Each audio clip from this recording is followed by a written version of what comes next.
every day, late at night, not okay. All I want, and I pray.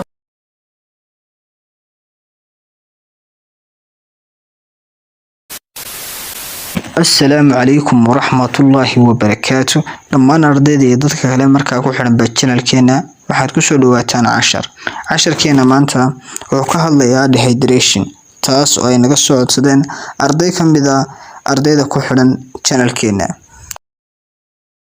A few moments later. Dehydration macnaheedu waa fuuqbax. Qofkii uu fuuqbaxaya taas oo ay biyo ka lumayaan siyaabo kala duwan baa ugu lumaan. Haddaba definition ahaan ama qeexitaan ahaan dehydrationku occurs wuxuu dhacaa when you use markaad isticmaasho or loss more fluid than you take in and your body does not have enough water and other fluid to carry out its normal functions. Dehydrationku wuxuu dhacaa markii aad biyo isticmaasho ama aad lumiso biyo markii aad biyo isticmaasho ama aad lumiso biyo badan than you take in.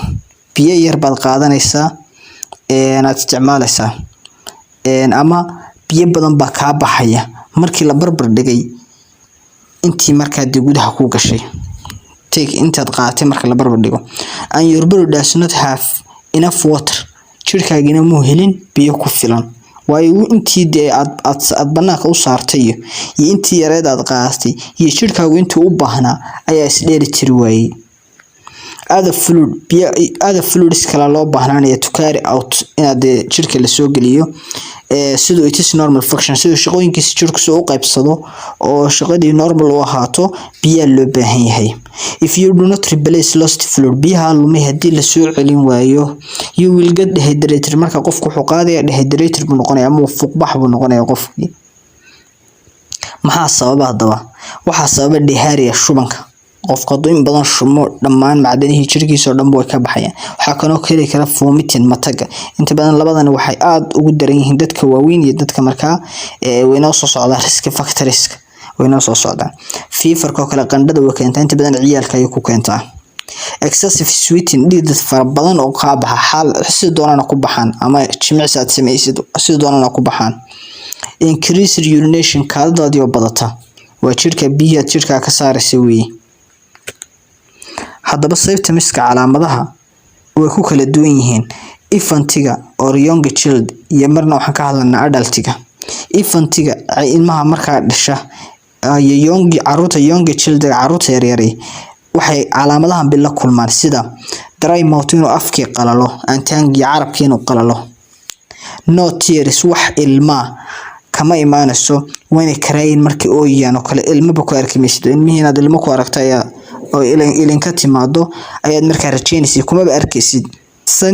Sunken eye and cheeks indhihiiba waxay ka soo jeesanayaan god oo kale god bay galayaan indhihii qofka inta badan dehydrationka kale waxa lagu gartaa indhaha ayaa god markaa gala.